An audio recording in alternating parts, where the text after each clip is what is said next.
Isso não é mágica. Aqui trabalha um bem disponível em grande quantidade em qualquer lugar. O trabalho é realizado por ar, mais precisamente ar comprimido.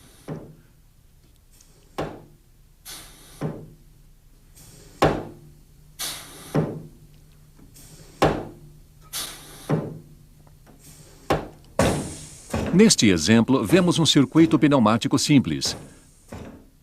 É o ar comprimido que movimenta o cilindro em ambas as direções e que também comanda a válvula. Esta, por sua vez, direciona o fluxo de ar para a câmara correspondente. Tudo isso depende do botão estar acionado ou não. Portanto, o ar comprimido é um meio de comando e de trabalho.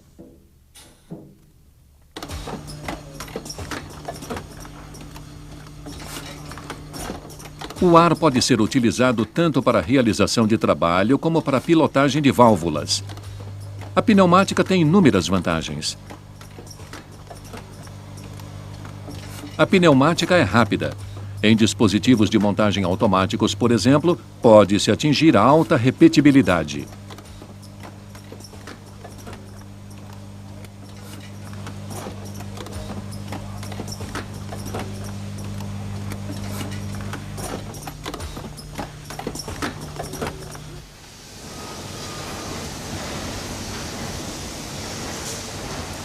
O ar comprimido preparado é um meio limpo. A indústria têxtil e alimentícia tiram grande proveito disso, pois lá os produtos não podem, em hipótese alguma, sofrer contaminação durante o processamento. Além disso, o ar já utilizado pode ser liberado ao meio ambiente, não existindo necessidade de conexões de retorno. Na produção em sala limpa, frequentemente são utilizadas instalações pneumáticas.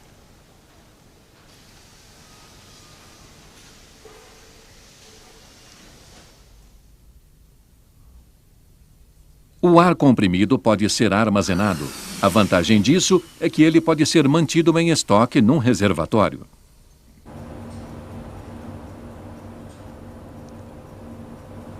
O ar comprimido não é sensível a oscilações de temperatura. Esse é mais um motivo que contribui para a alta confiabilidade na operação de instalações pneumáticas. Graças a essas características, os sistemas pneumáticos, quando comparados com outros, muitas vezes oferecem soluções técnica e economicamente mais interessantes.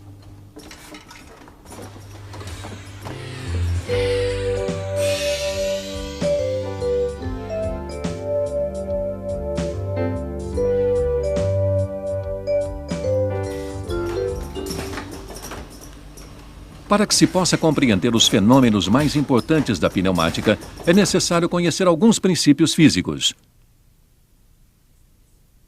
A pressão. Toda a superfície terrestre sofre os efeitos da pressão atmosférica. Embora varie um pouco em função das relações geográficas e climáticas, no meio técnico se aceita como referência o valor de 100 kPa para a pressão atmosférica. Qualquer pressão acima desse valor denomina-se pressão de operação, PG. Essa pressão normalmente é indicada pelos manômetros dos equipamentos pneumáticos. Por convenção, quando utilizamos P sem nenhum índice, estaremos nos referindo à pressão de operação. Pressões inferiores a 100 kPa são denominadas pressão de vácuo, PV.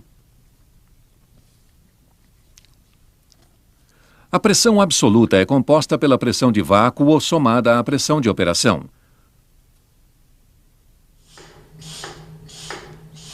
O ar pode ser comprimido. O ar comprimido e, portanto, sua energia podem ser armazenados. O ar comprimido tem a tendência de expandir-se após sofrer compressão. Assim, a energia armazenada é novamente liberada, podendo ser convertida em trabalho mecânico. Portanto, a energia utilizada para movimentar o êmbolo do compressor foi transferida para o ar comprimido e armazenada no interior do balão. Em seguida, pôde ser convertida em energia cinética no movimento do carrinho. Outro exemplo, agora sem reservatório intermediário.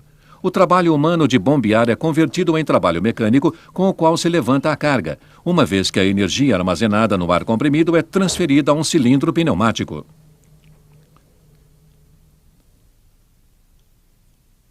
Acrescentemos mais um pouco de teoria sobre a relação entre um determinado volume de ar e sua pressão. Desde que a temperatura permaneça constante, pode-se afirmar que o produto de um certo volume de ar, V, e a pressão P exercida por ele é constante. O que significa isso? Neste recipiente há uma quantidade determinada de ar, ou seja, 2 litros submetidos apenas à pressão atmosférica de 100 kPa. Numericamente, 2 litros vezes 100 kPa igual a 200. Se o volume for comprimido à metade, ou seja, para 1 litro, o ar estará submetido a uma pressão de 200 kPa.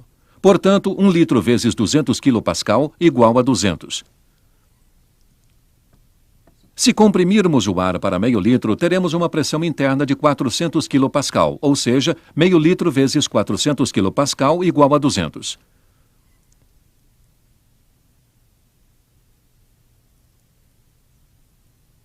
E para que precisamos conhecer esta equação na pneumática? Vejamos um exemplo. Um compressor tem taxa de compressão de 7:1. Que pressão de operação pode ser atingida com a temperatura mantendo-se constante e uma pressão atmosférica igual a 100 kPa?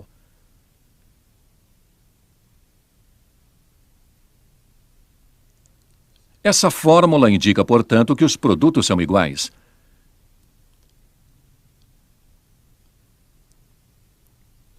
Estamos procurando P2 e desenvolvemos a equação. Substituindo os valores, obtemos P2 igual a 700 kPa de pressão absoluta. Deste valor, temos que subtrair a pressão atmosférica de 100 kPa, o que resulta numa pressão de operação do compressor de 600 kPa.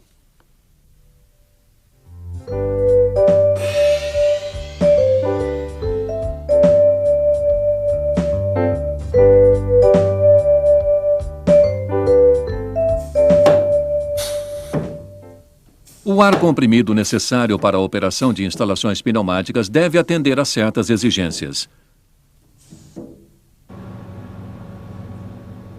Pode ser produzido por um compressor fixo ou, no caso de utilização móvel, por um compressor transportável.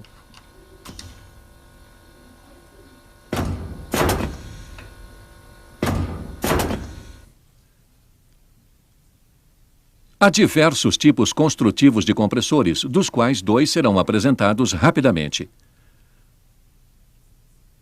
Primeiro, o compressor de pistões. É o compressor mais utilizado. Esta animação nos mostra em funcionamento um compressor deste tipo composto apenas por um estágio.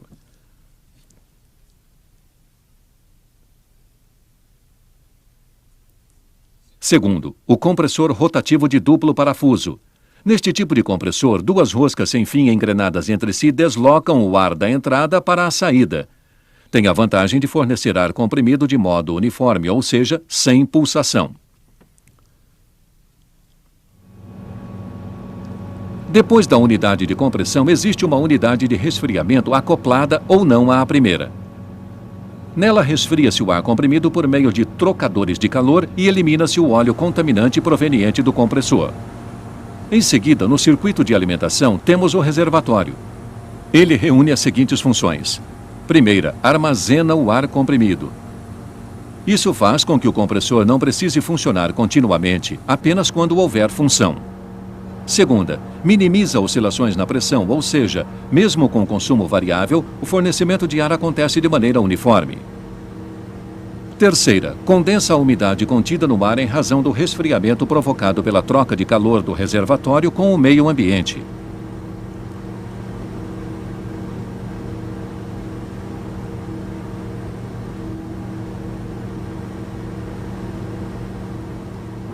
Mesmo assim, o ar comprimido ainda contém umidade, que é eliminada por um secador antes de ser fornecido à rede.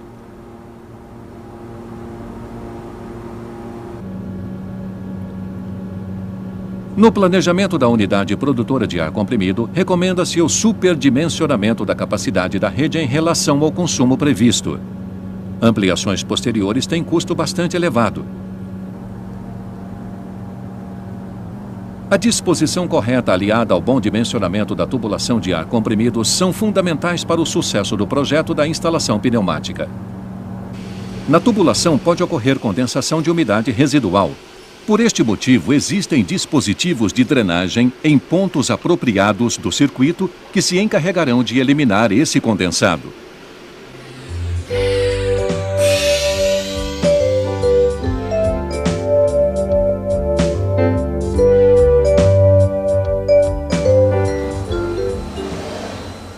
A preparação final do ar comprimido acontece próximo do ponto de consumo, ou seja, na entrada da máquina.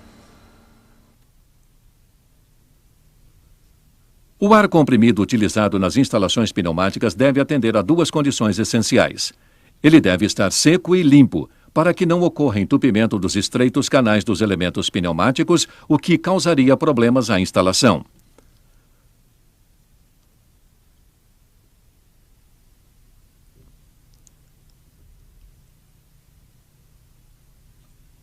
Os componentes necessários para a preparação do ar comprimido estão contidos na unidade de conservação. São eles: filtro,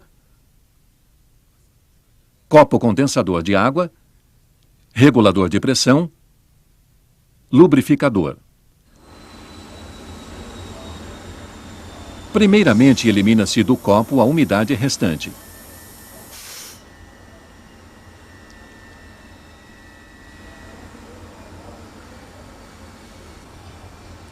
Após retirá-lo, encontramos um filtro onde ficarão retidas eventuais impurezas encontradas na tubulação, por exemplo, ferrugem. O regulador de pressão faz com que a máquina sempre esteja alimentada com uma pressão de trabalho constante. Por fim, encontramos o lubrificador de ar comprimido. Ele se faz necessário quando forem utilizados elementos pneumáticos que não possuam autolubrificação.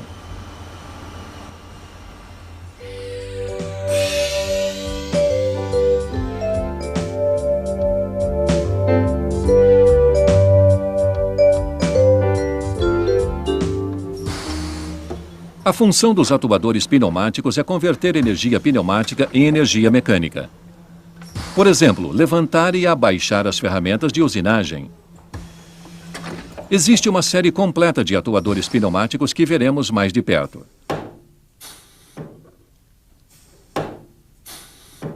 O atuador pneumático mais utilizado é o linear.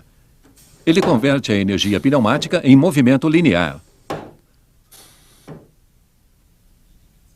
As dimensões dos cilindros pneumáticos normalmente são da seguinte ordem de grandeza: diâmetro, 6 a 320 milímetros.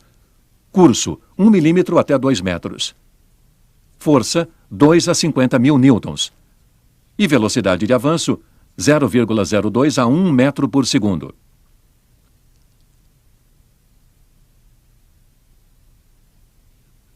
O cilindro de simples ação. Este é um cilindro de simples ação com seu símbolo. Vemos representadas uma conexão e a mola de retorno. Aqui o ar pressiona o êmbolo contra a ação de uma mola.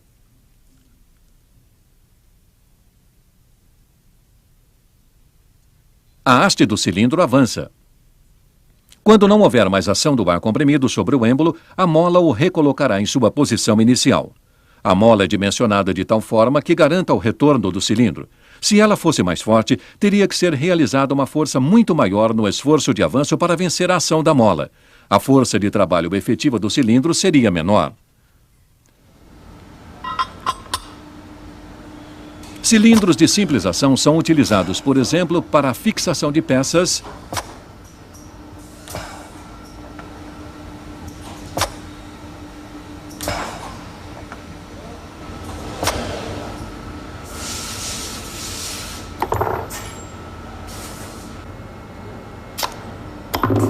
ou também na expulsão. O cilindro de dupla ação é o cilindro mais utilizado. O símbolo apresenta duas conexões, mais nenhuma mola de retorno. Aqui o movimento do êmbolo é provocado em ambos sentidos pelo ar comprimido. Isso também significa que se pode exercer força nos dois sentidos. Portanto, o cilindro consegue tanto pressionar como tracionar. No recuo do cilindro, a força efetiva é menor que no avanço.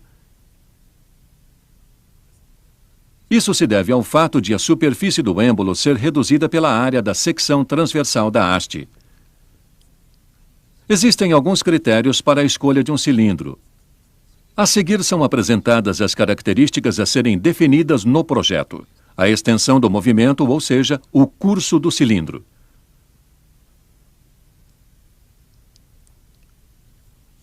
A força necessária no avanço e no recuo do cilindro.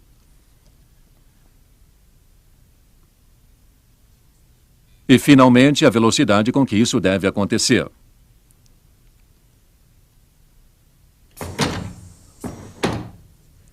A força e a velocidade estão relacionadas entre si. Observemos a seguinte experiência. Com cargas iguais, os dois cilindros avançam com a mesma velocidade. Aumentamos a carga à esquerda e já percebemos a diferença.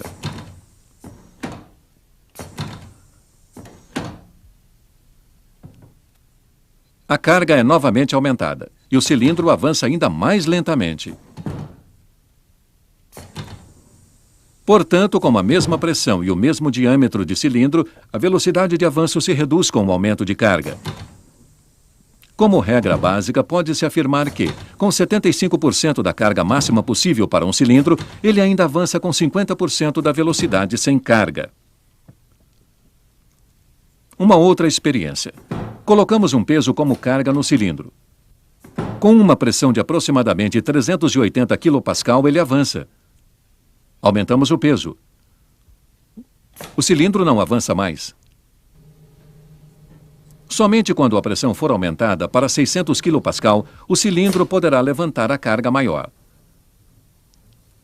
Portanto, mantido o diâmetro do cilindro, a pressão de trabalho e a carga estão estreitamente relacionadas.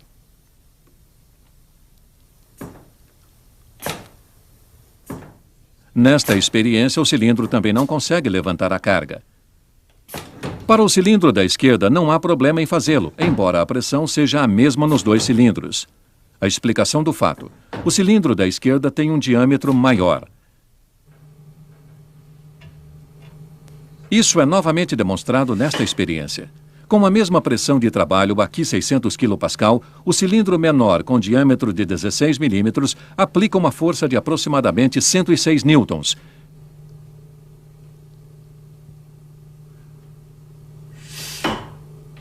Enquanto o cilindro de 25 mm de diâmetro exerce uma força de 262 newtons. Para este cilindro de 32 mm de diâmetro, a força chega a quase 420 newtons. Tudo isso levado a uma equação resulta que a força é o resultado da área do êmbolo multiplicada pela pressão de trabalho. A escolha do diâmetro do cilindro é fundamental para obter-se a força desejada. Além disso, a frequência do movimento, a pressão e o consumo de ar comprimido são variáveis importantes. Nas mesmas condições, um cilindro menor consome menos ar que um maior.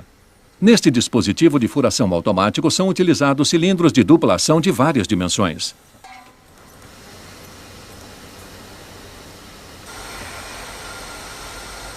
Peças são retiradas do magazine e colocadas e fixadas na posição de usinagem. As ferramentas são baixadas e levantadas.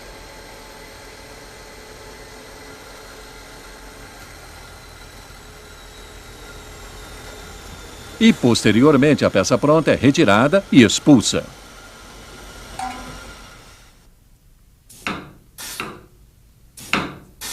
Existem aplicações nas quais não é desejável que o cilindro chegue com velocidade máxima nas posições finais.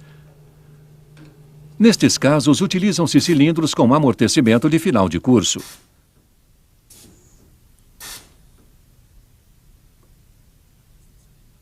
Nestes cilindros, interrompe-se o escape livre de ar para o meio, pouco antes do final do curso.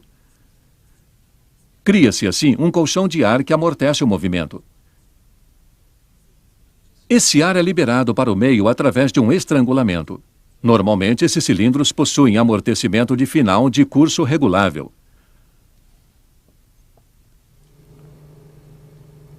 Agora, alguns tipos especiais de cilindros. Este é um cilindro de dupla ação com haste passante.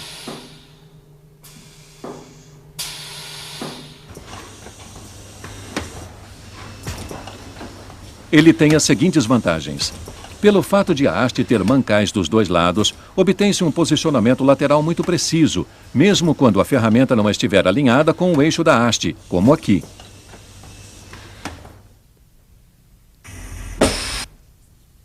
Por fim, o cilindro de haste passante ainda oferece outra vantagem. Aqui, já que uma das extremidades está ocupada pelo gerador de vácuo, a detecção da posição da haste pode ser realizada na outra extremidade. Mais um exemplo. Este cilindro tem a haste vazada. Através do furo pode-se passar, por exemplo, um cabo elétrico para acionar o solenoide de um eletroímã.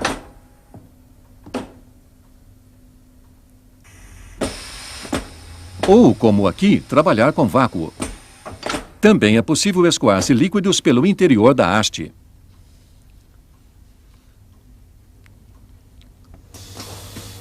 Em contraposição ao cilindro anterior, este aqui não possui haste. O êmbolo tem um ímã permanente em forma de anel. O mesmo acontece com o cursor externo à camisa do cilindro.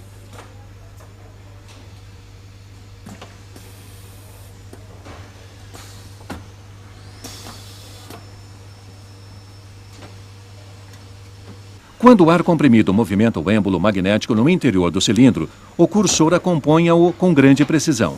O cilindro sem haste é utilizado principalmente para cursos de deslocamento muito longos, até 10 metros.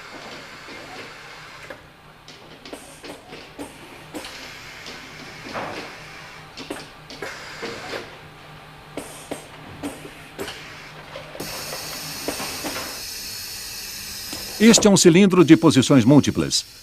Normalmente, ele é composto de 2 cilindros de dupla ação, solidários.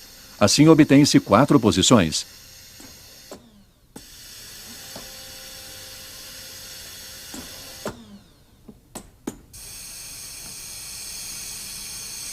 A peça trabalhada passa pelas 4 posições de usinagem.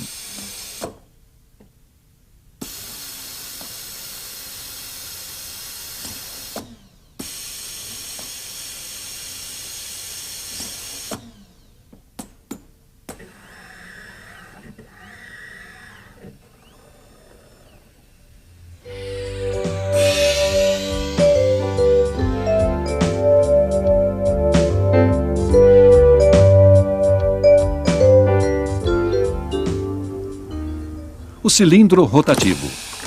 Já dissemos anteriormente que um cilindro converte a energia pneumática em linear. Isto também se aplica a este cilindro.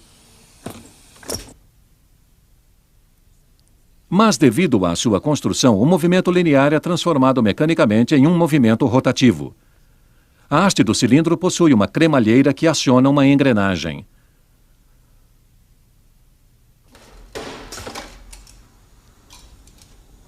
Aqui um cilindro giratório é utilizado para fornecer energia mecânica na prensagem de peças.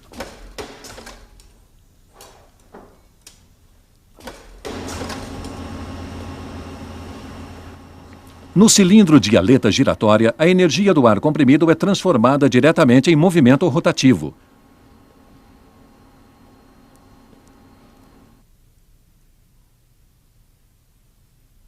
O ângulo de giro é ajustável. O torque máximo pode chegar a 20 Nm.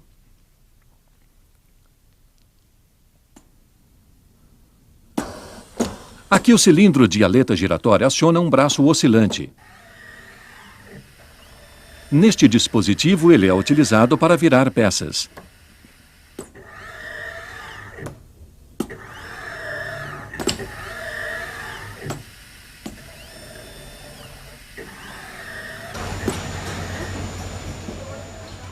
Motores pneumáticos. Nesta parafusadeira, a energia pneumática é convertida em movimento giratório através de um motor de palhetas. Nesses casos, a faixa de rotação estende-se de 3.000 a 8.000 giros por minuto. A potência varia de 0,1 a 19 kW. Ele funciona da seguinte maneira.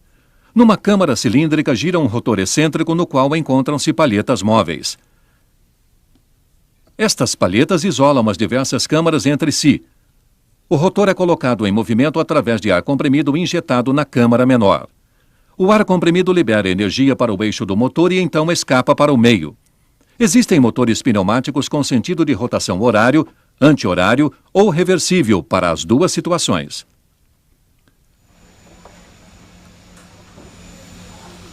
Neste local, motores elétricos têm suas tampas parafusadas. O acionamento das parafusadeiras é feito por motores de palhetas. Os motores pneumáticos também são indicados para áreas onde existe o risco de explosão.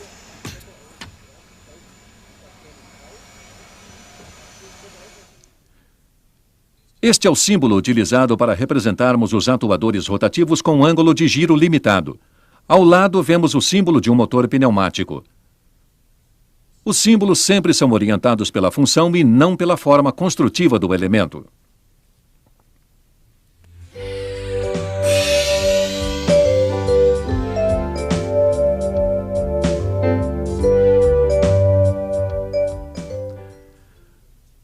Na pneumática, as válvulas têm como funções: abrir e fechar o caminho para o ar comprimido, regular sua pressão, dosar sua vazão e, por fim, direcionar seu fluxo.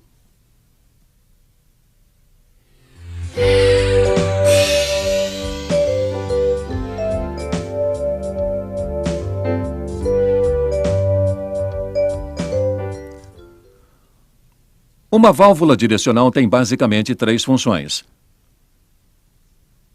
bloquear a passagem do ar, ou abri-la, e direcionar o fluxo de ar, daí o seu nome. Verifiquemos detalhadamente as válvulas direcionais mais importantes. Esta válvula, por exemplo, comanda um cilindro de simples ação. Ela tem 3 vias, uma para a alimentação de ar comprimido, uma para o escape e outra para a conexão com o cilindro.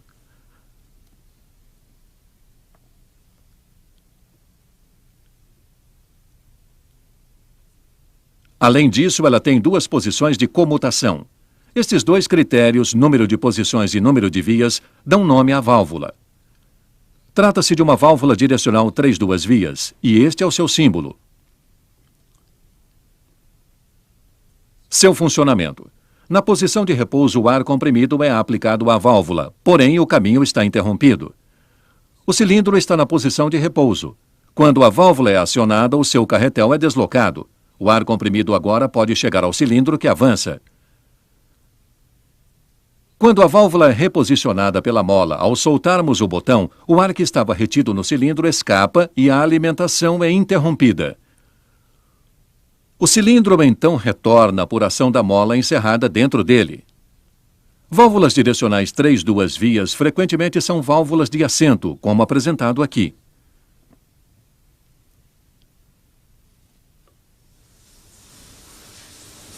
Nesta instalação é utilizada uma válvula direcional 3 vias acionada manualmente para controlar um cilindro de simples ação que tem a função de ejetar peças.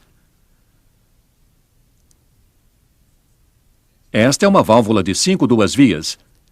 Ela também tem 2 posições, mas controla 5 vias. Este é o símbolo da válvula.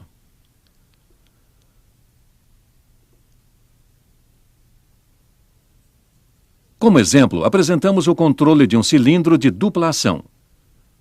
Cada câmara do cilindro está conectada a uma via de trabalho da válvula direcional. Ainda há conexão de alimentação de ar comprimido e 2 vias de escape, uma para cada câmara.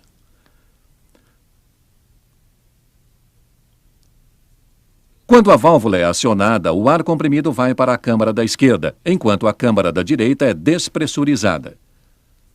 Ao comutarmos a válvula, as vias se invertem e o cilindro recua. Aqui o trajeto do ar comprimido é direcionado uma vez para a câmara esquerda e outra para a direita. Alternadamente, as respectivas vias de escape são bloqueadas ou liberadas.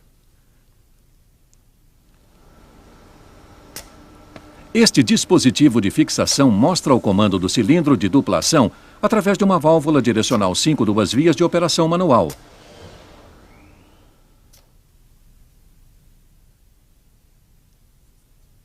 Esta válvula também tem 5 vias, mais 3 posições de comutação.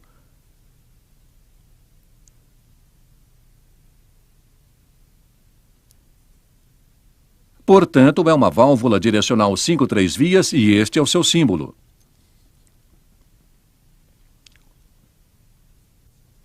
Como exemplo, utilizamos aqui um cilindro de aleta giratória. Temos 2 vias de conexão para as câmaras do cilindro giratório, 2 vias de escape e mais uma para a alimentação de ar comprimido. O carretel da válvula é mantido na posição central através de molas. Todas as vias ficam bloqueadas. Nada acontece. Porém, se um dos botões for acionado, o ar comprimido preenche a respectiva câmara. A outra é despressurizada. Se o outro botão for acionado, a resposta será contrária, ou seja, o cilindro giratório gira no sentido inverso. Quando soltamos o botão, as molas reposicionam o carretel da válvula na posição central. O cilindro giratório permanece numa posição intermediária. Este é um exemplo típico de utilização de uma válvula 5-3 vias. O magazine pode ser colocado em qualquer posição que se deseje. Isso significa que podemos escolher a posição mais adequada. O acionamento de válvulas direcionais pode ser direto. Aqui, mecanicamente,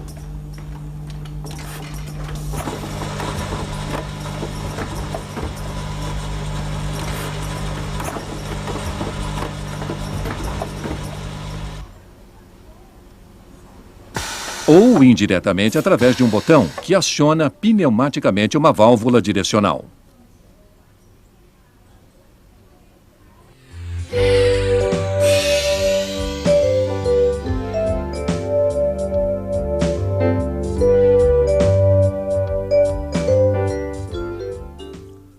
A válvula de simultaneidade realiza uma associação lógica, mais exatamente uma função E. Neste caso, significa que, somente se os 2 botões estiverem pressionados, o cilindro avança.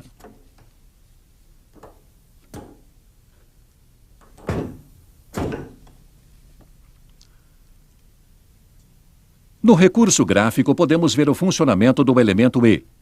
Ele tem 2 entradas. Se houver pressão somente em uma delas, o carretel bloqueia a passagem.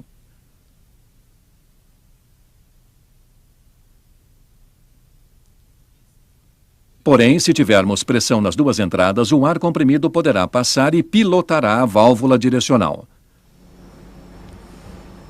Na prática, isto acontece da seguinte forma. Nesta máquina são prensados mancais em suas caixas. Para baixar a prensa, são necessárias 2 condições: que haja um sinal de partida e que a alimentadora do anel de retenção do mancal esteja na posição de repouso. Caso contrário, poderia ocorrer uma colisão.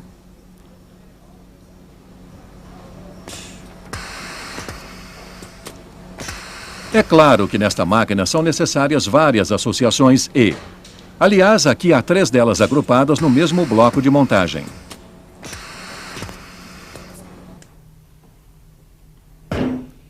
Outro tipo de associação lógica é a válvula alternadora. No nosso exemplo, isso significa que quando um ou outro botão for acionado, o cilindro avançará.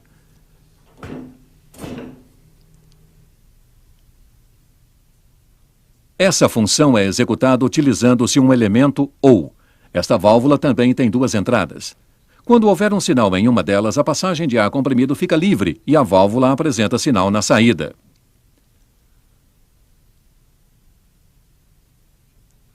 O elemento de comando, então, pode ser acionado. Se houver sinais simultâneos nas 2 entradas, aquele que chegou primeiro será dominante.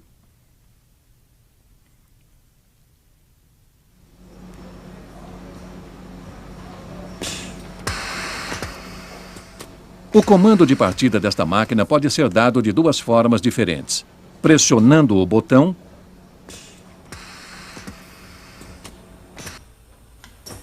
ou acionando um pedal.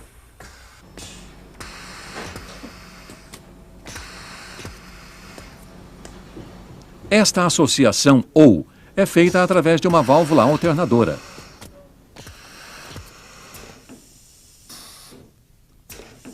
A válvula de escape rápido localiza-se na tubulação entre o elemento de comando e o elemento de trabalho. Quando um cilindro é despressurizado, libera-se o ar de escape para o ambiente através de uma grande abertura. Assim ele escapa mais rapidamente, pois não precisa passar por tubulações longas ou orifícios apertados. O resultado disso: a velocidade do êmbolo é aumentada, como vemos no cilindro superior.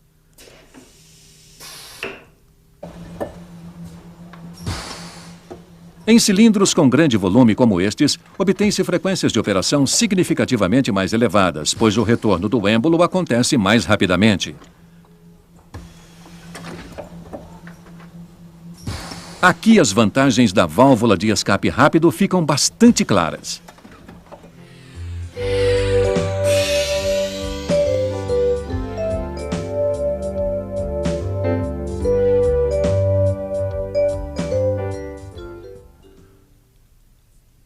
A válvula reguladora de pressão tem a função de manter constante o valor de pressão ajustável. Isso ocorre quando alteramos o volume de ar que passa pela válvula.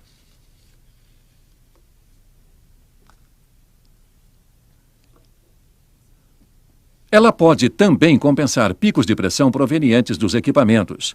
Nesse caso, o ar é liberado para a atmosfera. Em cada unidade de conservação existe uma válvula reguladora de pressão.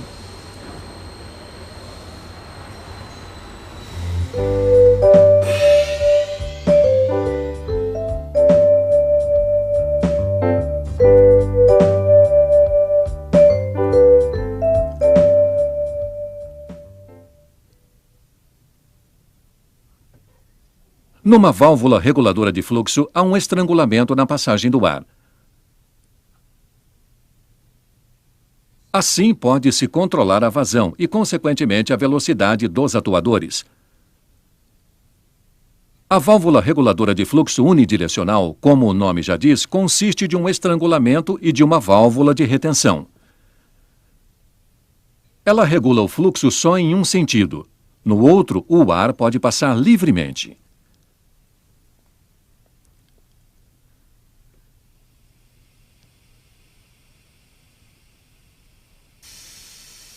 Este tipo de válvula pode ser utilizado quando se deseja o avanço lento do cilindro, porém, com retorno em velocidade normal.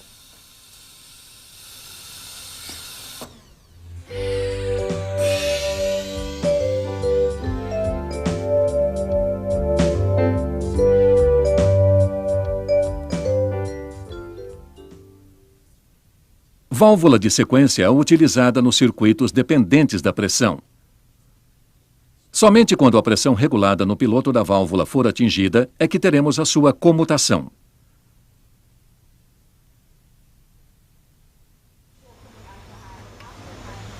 Aqui na prensagem pode-se garantir desta forma que seja obtida a pressão previamente ajustada.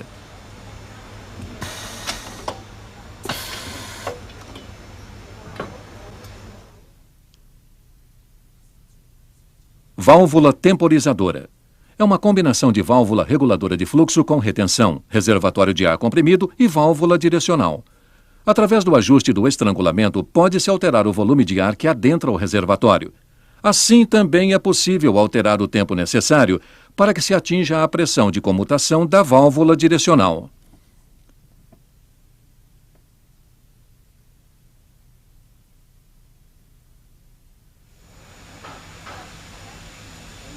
Aqui, com a válvula temporizadora, pode-se garantir que o parafusamento das peças seja concluído com segurança antes que o cilindro retorne.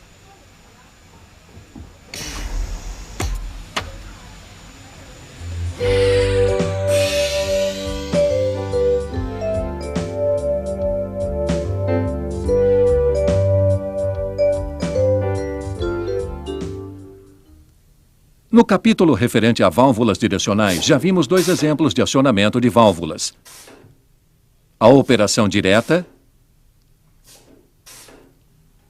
e a operação indireta. Esta última é a preferida na prática, visto que o emissor de sinal e a válvula de comando podem estar fisicamente separados. Verifica-se tal exigência na maioria dos projetos mecânicos. A emissão de sinal aqui só depende do operador, ou seja, o acionamento da válvula é manual. Este método é encontrado, por exemplo, na operação de prensas.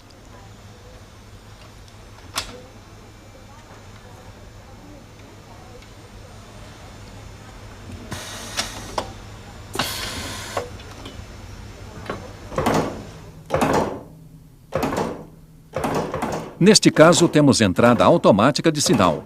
Quando o cilindro atinge sua posição final, uma válvula de rolete é acionada.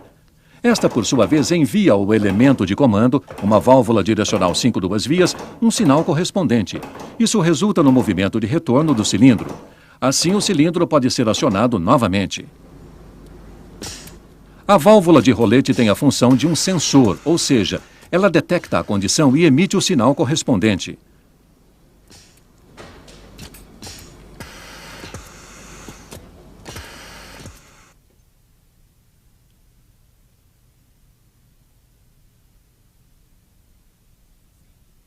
Aqui vemos mais uma vez a combinação entre emissores de sinal, ou seja, botão e válvula de rolete e o elemento de comando pneumático.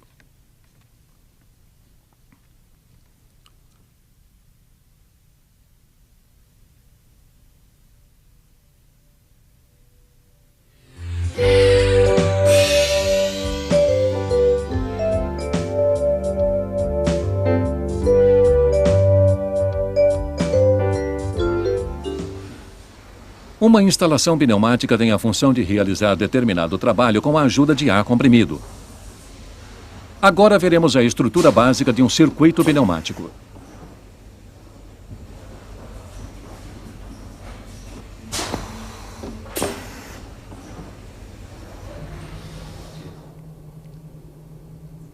Primeiramente, encontramos na linha de alimentação da máquina a unidade de conservação.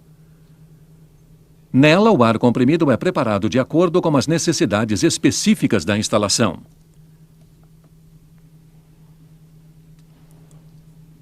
Depois vemos o elemento que realiza o trabalho, neste caso, um cilindro de dupla ação. Quando enviamos ar comprimido para o cilindro, o êmbolo avança. Somente quando o cilindro receber ar comprimido em sua outra conexão, ele retornará.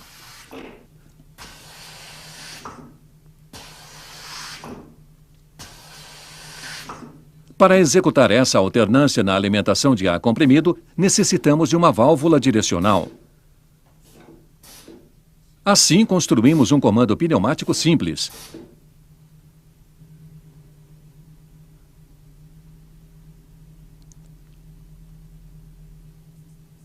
Porém, na prática, raramente ocorre o acionamento direto do elemento de comando. Isso normalmente ocorre através de elementos de sinal. No nosso exemplo, são duas válvulas direcionais de acionamento manual. Os respectivos sinais também são transmitidos ao elemento de comando através de ar comprimido. Mas aqui também se vê um outro efeito. Não existe a necessidade de mantermos os botões acionados para realizarmos o movimento. Um simples pulso comuta a válvula de comando e esta memoriza o sinal. Ampliemos um pouco mais as funções do nosso circuito. O cilindro só avançará quando os dois botões da esquerda forem pressionados. O retorno será realizado ao acionarmos o botão da direita. Para isso, o circuito recebeu, além de mais um botão, também um elemento processador, no caso, o elemento E, que satisfaz a condição de simultaneidade. Somente quando os dois botões estiverem pressionados, o elemento de comando será acionado e o cilindro avançará. Agora vemos a estrutura básica de um circuito pneumático relacionada às funções de cada elemento.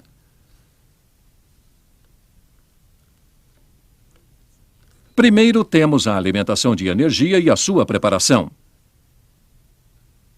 Depois vêm os elementos de sinais. Eles emitem os sinais de comando.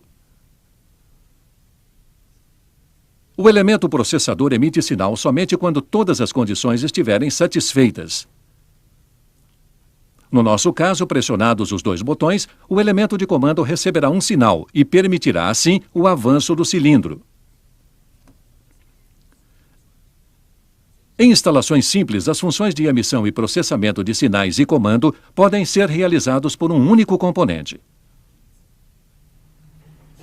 Como neste caso, com uma válvula direcional acionada manualmente.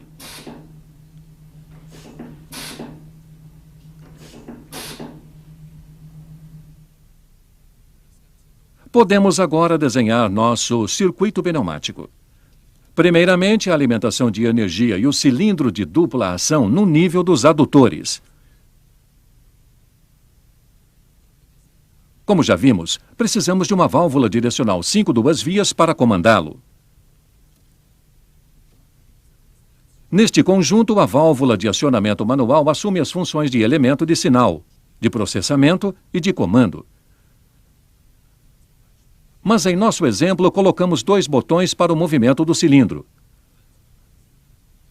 A válvula direcional 5 duas vias passa a ter somente as funções de elemento de processamento e comando. Para que se possa incluir a associação lógica E, introduzimos o elemento E como elemento de processamento. Agora, a estrutura básica de um comando pneumático em 5 níveis fica clara. Alimentação de energia. Elementos emissores de sinais. Elementos de processamento de sinais. Elementos de comando. Elementos atuadores.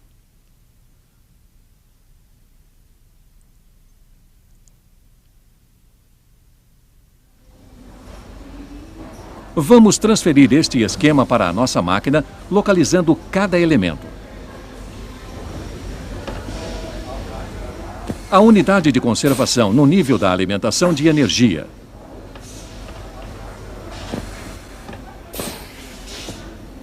As 2 válvulas de acionamento manual como elementos de sinais.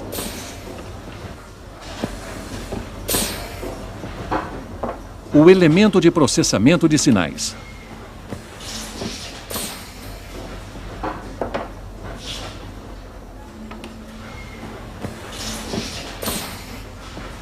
Uma válvula direcional 5 duas vias como elemento de comando.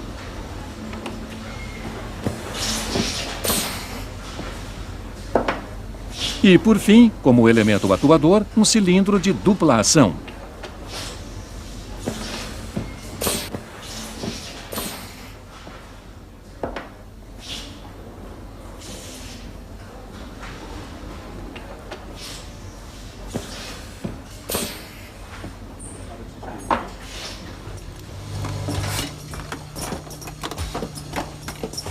Este princípio básico aplica-se a todos os comandos pneumáticos, inclusive nos circuitos mais complexos.